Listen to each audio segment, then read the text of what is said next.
Hey, VOD review time. More of that super life coach slash super JJ raging Axemen deck where we're using the primary win conditions around the Axemen and getting as much ping damage off as much as possible over the course of the entire game. Secondary win condition is using you know what? I'm gonna look up how you spell this guy's name. How you pronounce his name.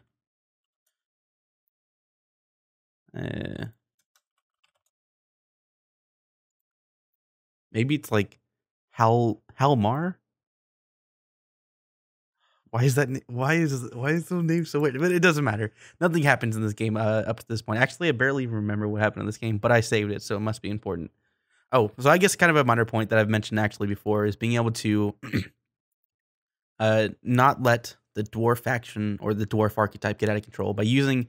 Even though I didn't have any units in the graveyard, you can see right here, no units in the graveyard.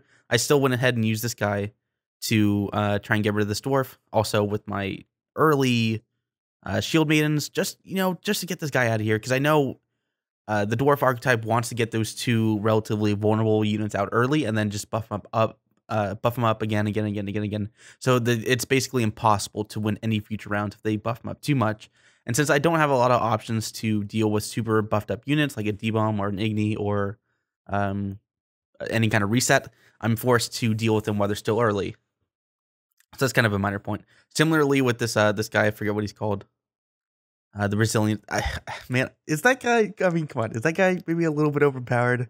I mean, just right off the bat, he's already a 10 strength dwarf resilience just on turn 1, and then he like skyrockets out of control. Anyway, I think that card's really powerful, but that's a huge target for removal and getting a lock on. So this is kind of a bit of a mistake I think that I made here. I got a little bit greedy. So generally speaking, I think the right way to play Axemen and Weather is to play the Weather first and then play the Axemen. That way you're guaranteed some level of buffs on the Axemen without it getting removed. I think it's not particularly important in this Dwarf scoi'tael, but certainly in against like Northern Realms is probably the single biggest one.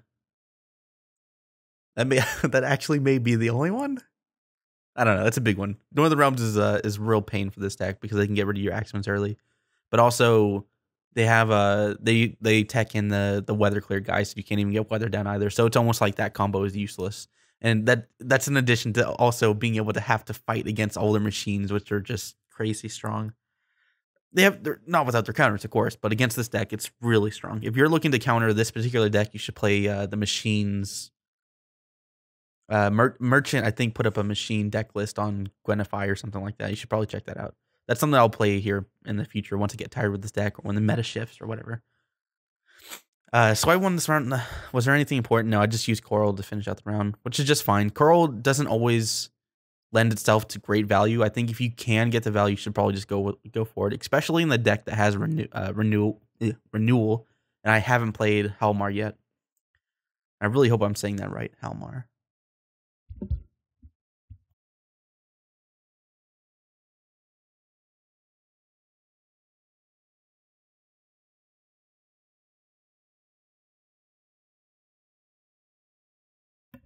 This is a really great thing. Just kind of a bit of a side. This is a really great thing about this this Mark Varg. Being able to have this guy carry over almost always grants you at least one more card advantage. Especially against these factions that you have some kind of unit that carries over, like this 8 strength guy, or monsters have those little harpies that carry over. Just having that one, even if it's not even that much strength, it doesn't need to be 8 strength. It can just be like, let's say 6 strength or something like that. Even that just can often be enough to force your opponent to play at least one more card. And in the rare situations in which you do actually want to keep playing into it, then it can be helpful there as well. Okay, so what was this VOD review about? I know if I place it in my important folder after recording it, then it has to be something. I'll figure it out.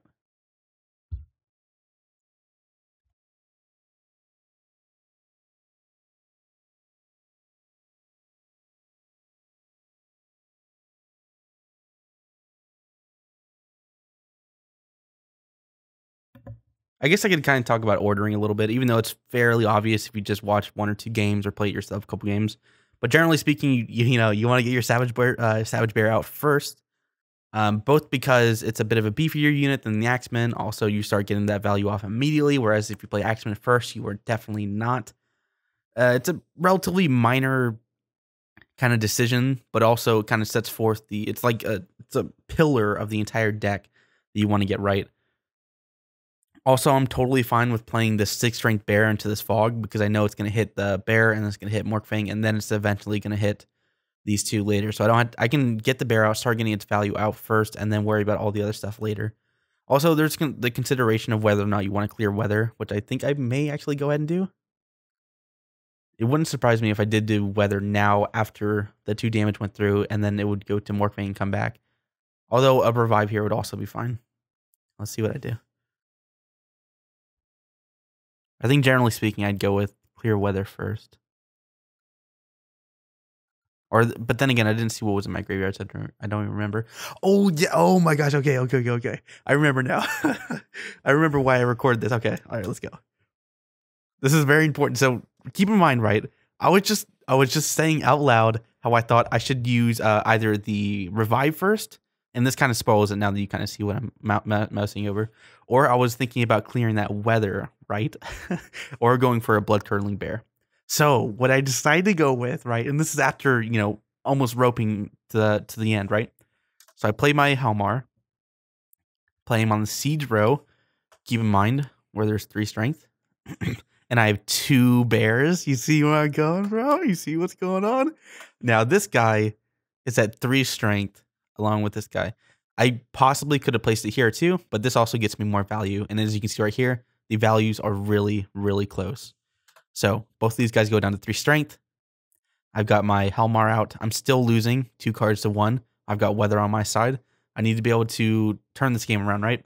And if you already know what's going on, man, you're just like, yes. This felt so good. I remember this now. So Igni's on nothing. That's a good point. This is a point in positioning around Igni. Even though Igni isn't all that popular, you still have to be prepared for that, you know, 5% chance that they have Igni. So just keep in mind, I could have played it. I would have lost if I'd played my Helmar either on the siege row or on the melee row. Actually, I probably still wouldn't run. I still would have won if it was on the melee row, but you're cutting it close. If I'd played on the siege row, I definitely would have lost. So that's something to keep in mind. Because keep in mind, 15 strength, 7 strength, 22 strength gets hit by Igni. Similarly, 15 strength on this 13 strength row, I'm going to lose my Morkvarg, which means I lose 3 value. And I'd also lose 4 damage, 4 strength, because then these 2 would be lined up below the Morkvarg. So it's, again, a relatively minor thing, 5% chance, you know, that they have Igni, but you still need to be able to play around it, or else I would have lost this game. But even if I had done this perfectly, if I hadn't done this more forward thinking with the weather and the lining up with the 3 strength, like so. So now as you can see, I not only get that double value, 4 strength down, but also get 2 strength here. I'm still behind by just a little bit, and I still have to play into 4 strength, losing through weather, or effectively 2 strength, because those 2 guys are going to be gone, right? So I'm picking my medic, my last card here, and of course, you don't want to go for the Axemen. You want to go for the Shield Maiden, even though the Shield Maiden is a very rare revive because it's not all that strong. It's 7 strength difference. Ah, man, he forfeited. Let's go back a little bit. So anyway. So right, he does the Igni. He hits nothing. He did have Roach, which actually made things a little bit close, but also because I have double bears, I'm just reducing the strength all the time. It's all good stuff. Anyway, yeah. So I revive my guy. And it comes out to, I get hit by fog first, right? Yes. Okay, so it's a 5 strength difference. Just playing. So I'm going to lose another 2 strength next turn, 1 strength next turn. So I have to do, and this is 1 strength. So it's a 3 strength play. So I only need to do is 3 strength play, which means I probably could have actually played the Axemen, but then I would have been cutting it a little bit close. But anyway, so what I actually end up doing is pulling the Shield Maiden, right? Shield Maiden, 5 strength plus the 2 damage. I do the 2 damage. Oh, actually, it doesn't matter. These guys were going to die for fog anyway. But anyway, if it had been close, if he had been at like three strength or something, I would have hit him with the Shield Maiden with that 2 extra damage, but also you get a 2 damage proc because you're Axemen.